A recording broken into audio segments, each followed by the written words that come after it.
Perempuan itu kan kata Allah dia tuh permata, Iya. perhiasan. Zuyyina lin-nasi hubbus syahwat minan nisa. Perempuan itu perhiasan. Yang namanya perhiasan pasti Ya Nabi salam alaika, Ya Rasul salam alaika, Ya Habib salam alaika, salawatullah alaika.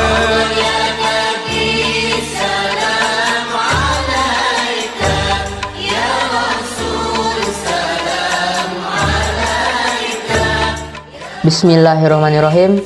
Assalamualaikum warahmatullahi wabarakatuh. Alhamdulillahirabbil alamin. Assalatu wassalamu ala asrofil anbiya wal mursalin wa ala alihi wa ashabihi Rasulillah ya jamain. Pertama sekali kita ucapkan puji dan syukur kita kepada Allah Subhanahu wa taala, yang mana pada hari ini peringatan Maulid Nabi Muhammad SAW, kita semua masih diberikan kesehatan dan nikmat yang banyak. Tidak lupa pula kita ucapkan salawat bagingan salam kepada Nabi besar kita Nabi Muhammad SAW dengan hantaran kata Allahumma sholli ala Muhammad wa ala ali Muhammad. Baik, kita mulai saja acara kita pada kali ini dengan membacakan Bismillahirrahmanirrahim. Baiklah, acara pertama, pembacaan Al-Quran oleh Naila Kesha Zahra dari 9G. Assalamualaikum warahmatullahi wabarakatuh.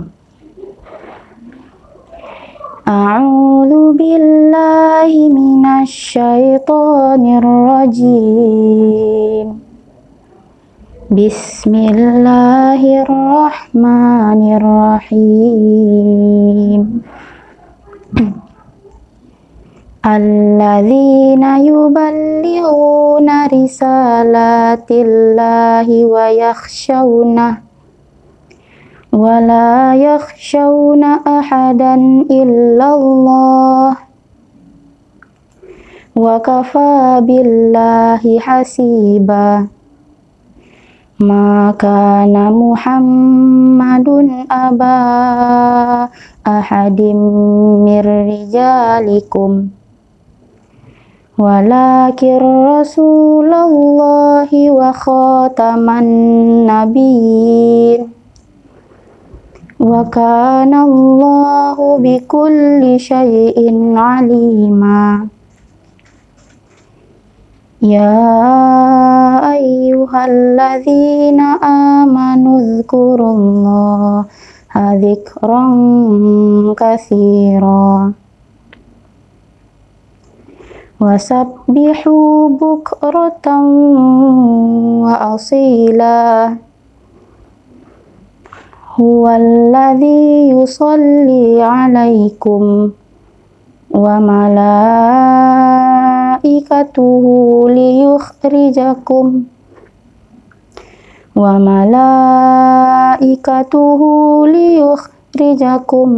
minadh dhulumati ilan nur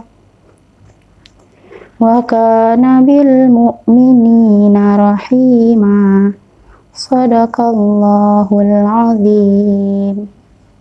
Assalamualaikum warahmatullahi wabarakatuh.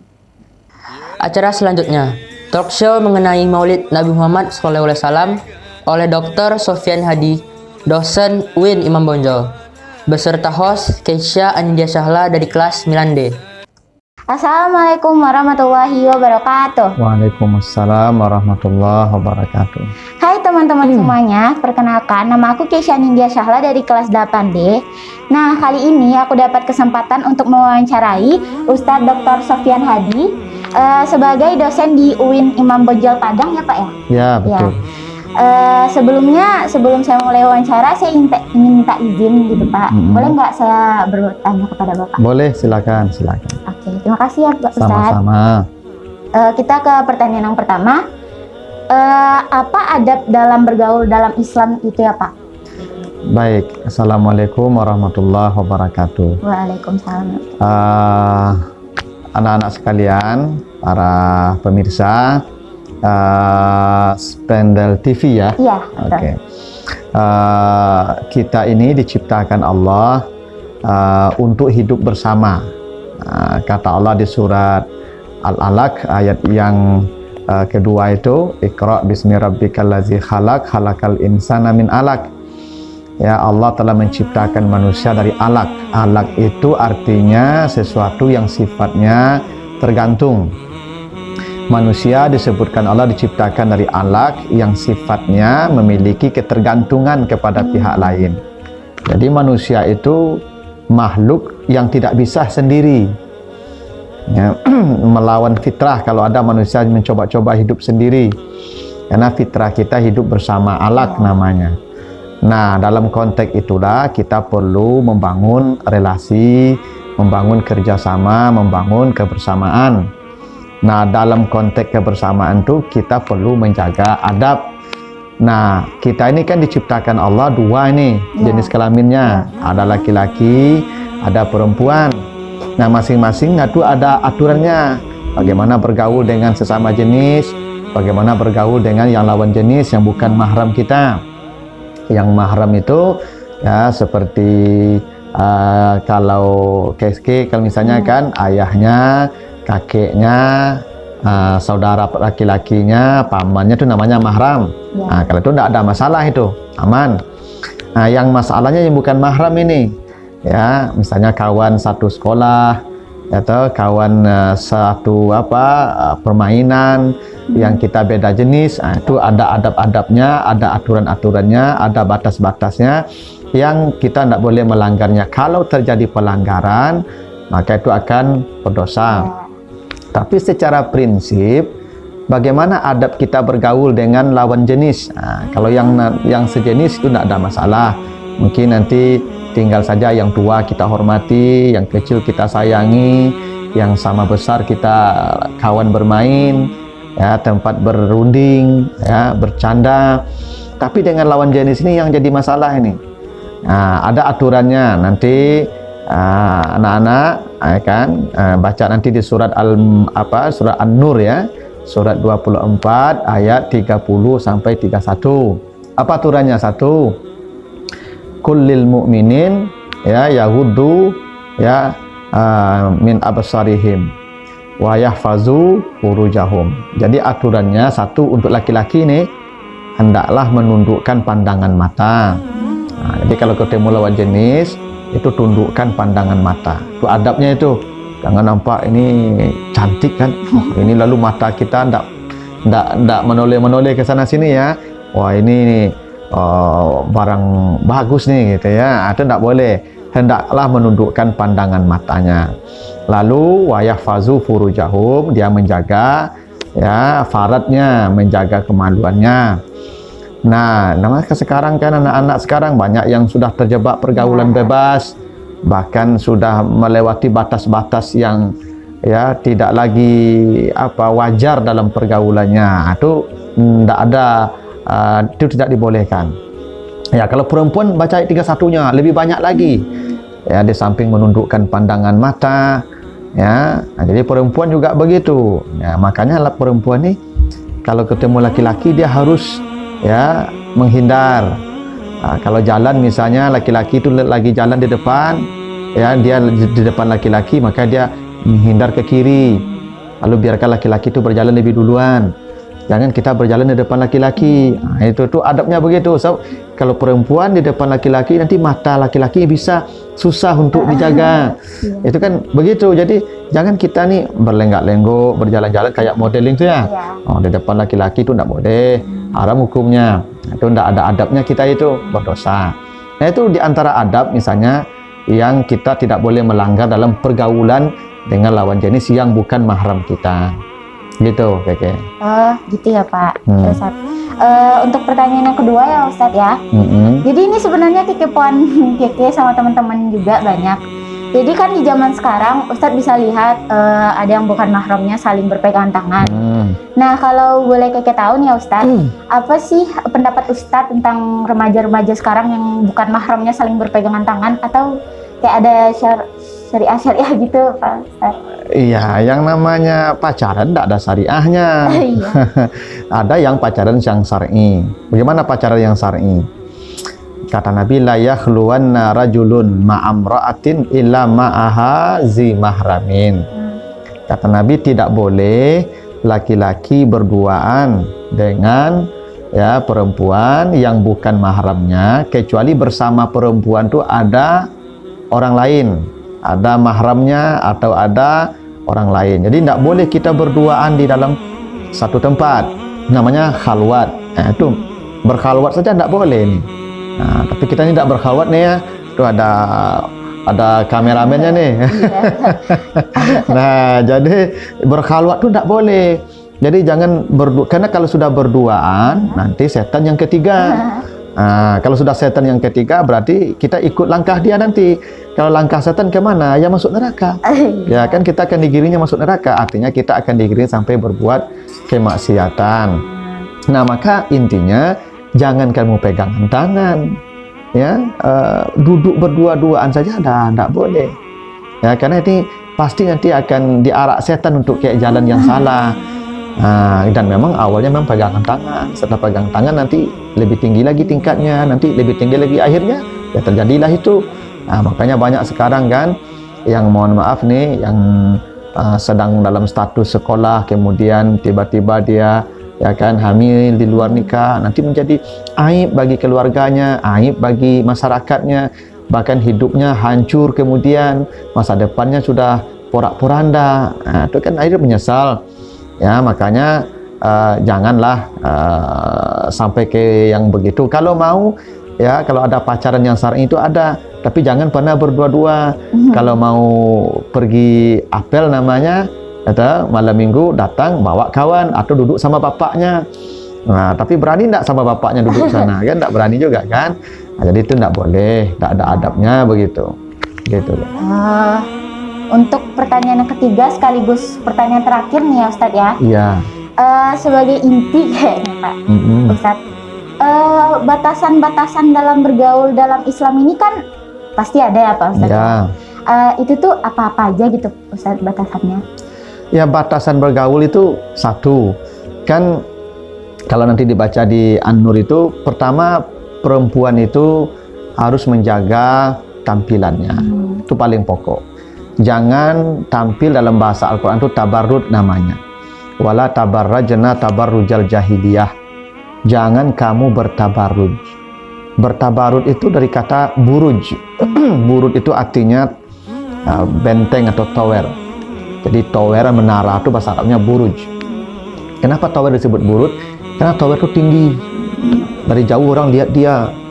Jadi perempuan itu dilarang bertabarruj, dilarang menampilkan sesuatu yang membuat mata orang kepadanya. Jadi perempuan itu tidak boleh menjadi pusat perhatian orang.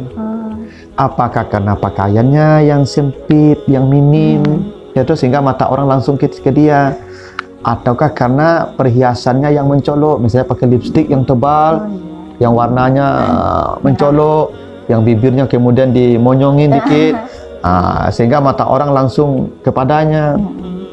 Atau boleh jadi pakai jilbab, cuma jilbabnya dimodifikasi, atau sehingga kelihatan modis dia. Kan tujuan jilbab itu kata Allah menutupi dada. Nah kayak yang Keke pakai sekarang nih, ya kan? Jadi jilbab kita pancangkan sampai ke dada kata Allah. Dia hendak dia putar dililitkan ke badannya, kayak pakai lehernya, toh. Ya kemudian dibikin format yang sangat menarik sehingga orang tidak lagi sehingga bukannya menutup pandangan orang kepadanya, justru menjadikan dia jadi daya tarik orang. Itu yang tidak boleh. Jadi sebenarnya kalau perempuan sudah bisa menjaga dirinya, tampilannya, laki-laki bisa terjaga dengan sendirinya. Kan kalau perempuan sudah menutup tubuhnya dengan baik, maka mata laki-laki kan dengan sendirinya terjaga. Tapi kalau misalnya perempuan pakai pakaian minim, pusarnya kelihatan, celananya sempit, bajunya sempit, pasti mata laki-laki ke sana. Tidak dapat dihindari itu. Karena itu dengan menjaga perempuan, kalau menjaga tampilannya, maka otomatis laki-laki akan terjaga pula pandangan matanya. Itu kenapa larangannya ke perempuan.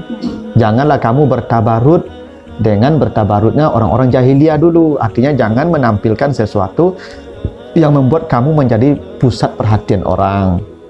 Termasuk ketawa-ketawa ini. Oh, iya. Kan kadang perempuan tuh ada ketawa ya, besar-besar ketawanya tuh nggak boleh. Perempuan kalau ketawanya ya ringan. Bahkan perempuan itu kalau bicara dengan laki-laki seperlunya saja, jangan bicara dengan nada yang merayu. Halo, assalamualaikum, gimana kabarnya? Oh ya, itu jangan, nggak boleh. Dengan bapak kita, dengan adik kita tuh boleh kayak begitu. Dengan suami kalau yang punya suami. Tapi kalau dengan laki-laki lain nggak boleh perempuan bicara dengan nada-nada seperti itu. Standar saja loh. Ya, terima kasih. Gitu. Itu adabnya. Sebab kalau suara perempuan merayu-rayu begitu, nanti laki-laki jadi kacau dia. Gitu. Jadi memang sebenarnya pergaulan itu baik karena perempuan tuh menjaga dirinya. Kalau perempuan menjaga dirinya dengan baik, otomatis laki-laki akan terjaga juga. Makanya perempuan yang menjadi pokok ini. Makanya perempuan banyak aturannya. Kalau laki-laki dua saja, pandangannya jaga, paratnya jaga. Kalau perempuan dah, pandangannya jaga, paratnya jaga, jilbabnya jaga, ya bajunya jaga, sampai tabal perhiasannya jaga, semua lebih kompleks. Kenapa? Karena kerusakan pergaulan ini bermula dari perempuan-perempuan yang tidak bisa menjaga tata aturan bergaul. Gitu. Jadi teman-teman banyak ya larangan untuk perempuan gitu. Bukan larangan, aturan. Kalau larangan nanti ya dibilang pula ini diskriminatif. Enggak, aturan supaya perempuan ini jadi baik. Ya, tapi dalam aturan tentu ada perintah, ada larangan. Gitu. Yang diperintahkan ini, yang dilarang sampai batas ini. Nah, batas-batas itu saja yang kita jaga. Di luar batas tuh boleh, tidak ada masalah. Begitu. Berarti perempuan ini banyak aturannya. Betul, ya, Pak? karena dia permata. Perempuan itu kan kata Allah dia tuh permata, perhiasan. Zuyyina lin-nasi hubbus syahwat minan nisa. Perempuan itu perhiasan. Yang namanya perhiasan pasti enak dipandang. Nah, supaya dia tidak menjadi objek pandangan, maka dia disimpanlah baik-baik dalam lemari, dalam peti, atau dibungkus, atau diletak di tempat yang terhormat, supaya tidak semua orang bisa menyentuhnya, kira-kira begitu. Nah, perhiasan itu kan barang mahal. Ya, perempuan tuh mahal gitu. Bukan menghinakan perempuan. Banyak sekali aturan perempuan, bukan, karena dia perhiasan. Dia mewah, kira-kira begitu, kayak. Keke akhiri, apabila Keke ada kata-kata yang salah, Keke mohon maaf sebesar-besarnya ya Pak Ustadz ya. Sama-sama. Assalamualaikum warahmatullahi wabarakatuh. Waalaikumsalam warahmatullahi wabarakatuh. Acara selanjutnya, kisah Rasulullah oleh Neifa Syahada Umiyah dari 9H.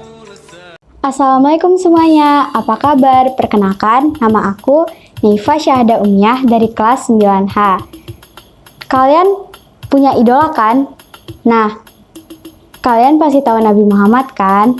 Di sini aku bakal cerita sedikit tentang Nabi Muhammad SAW. Nabi Muhammad lahir di Mekah hari Senin 12 Rabiul Awal pada tahun 571 Masehi, sekitar 1450 tahun yang lalu. Pada tahun itu bertepatan pada tahun gajah. Kalian pada tahu tahun gajah nggak?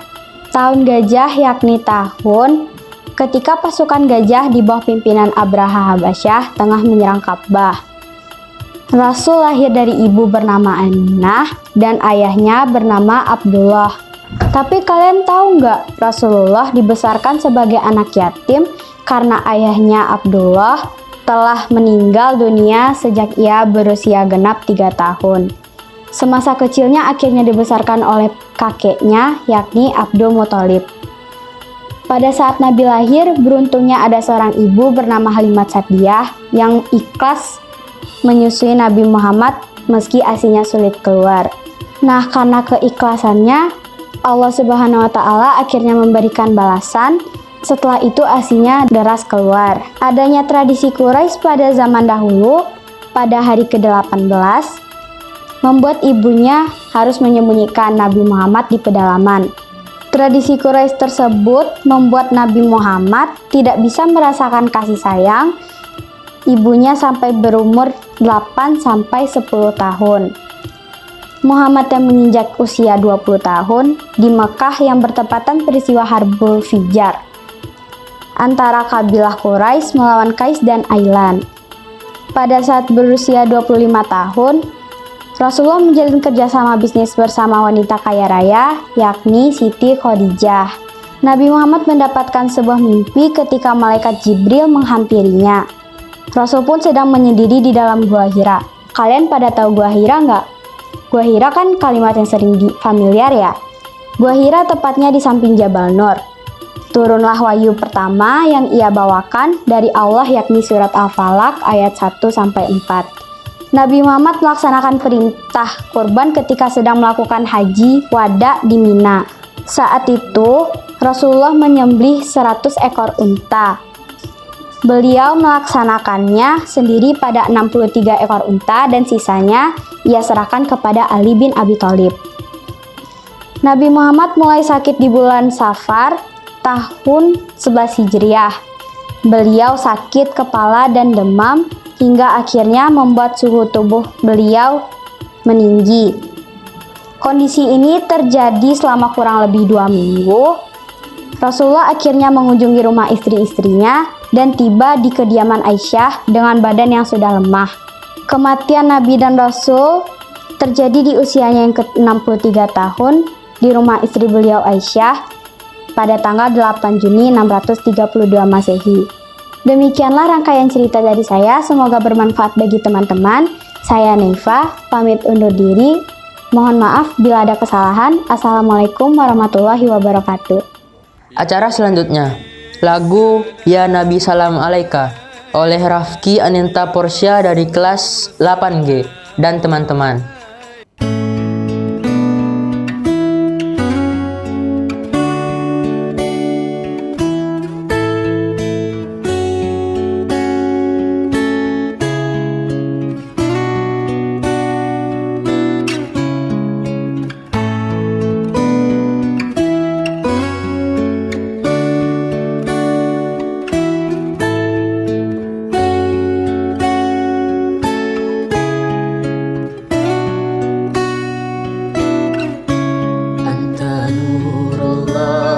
Fajran jita ba'da usri yusran Rabbuna alaka qadaran ya imam al-anbiya anta fil wujdani hayyun anta lil ainaini dayyun anta indal hawdiriyun anta hadin wa safiyun ya habibi ya Muhammad ya Nabi salam alaika ya Rasul salam alaika ya Habib salam alaika salawatullah alaika ya Nabi salam alaika ya Rasul salam alaika ya Habib salam alaika salawatullah alaika.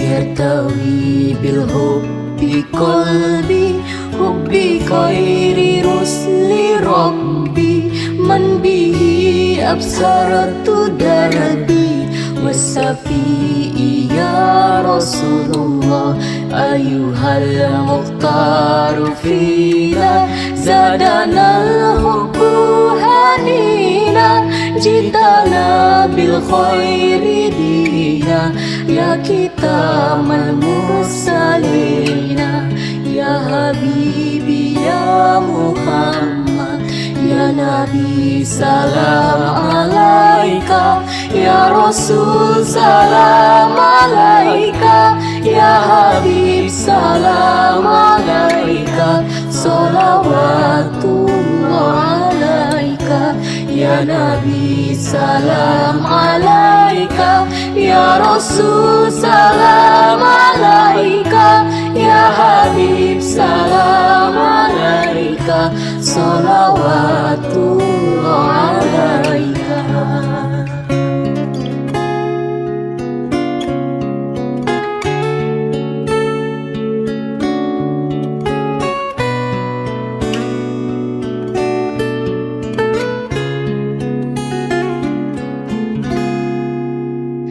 Ya Nabi salam alaika, Ya Rasul salam alaika, Ya Habib salam alaika, salawatullah alaika. Ya Nabi salam alaika, Ya Rasul salam alaika, Ya Habib salam alaika, salawatullah alaika.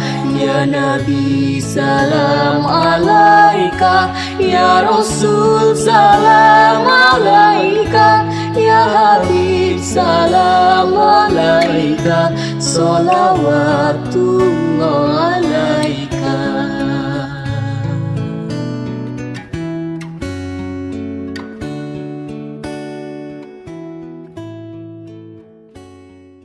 Acara selanjutnya, doa oleh Dr. Sufyan Hadi, dosen UIN Imam Bonjol. Mudah-mudahan semua diberikan kesehatan, ya, diberikan hidayah untuk istiqamah tetap dalam kebaikan. Yang ada, kalau ada yang sakit diberikan kesembuhan. Ya, semoga kita dijauhkan dari bencana ini. Dan segera kita hidup normal, ya, sekolahnya kembali bertatap muka gitu ya. Mari kita sama berdoa kepada Allah. Auzubillahi minasyaitonirrajim. Bismillahirrahmanirrahim. Alhamdulillahirabbil alamin. Assalatu wassalamu ala asyrafil anbiya'i wal mursalin wa ala alihi wa ashabihi ajmain. Allahumma taqabbal minna innaka antas samiul alim wa tub alaina innaka antat tawwabur rahim. Allahumma ighfir lana dzunubana wa liwalidayna warhamhuma kama rabbayana shighara. Wa li jamil mu'minina wal mu'minat wal muslimina wal muslimat al ahya wal amwat. Rabbana zalamna anfusana wa illam taghfir lana wa tarhamna lanakunanna minal khasirin. Rabbana atina fid dunya hasanah wa fil akhirati hasanah wa qina azabannar. Wa sallallahu ala sayyidina Muhammad wa ala alihi wa ashabihi ajma'in. Walhamdulillahirabbil alamin. Baiklah teman-teman semua, dengan berakhirnya pembacaan doa tadi, maka berakhir pula acara peringatan Maulid Nabi Muhammad SAW pada hari ini. Semoga teman-teman semua dapat mengambil hikmah dari peringatan Maulid Nabi Muhammad SAW.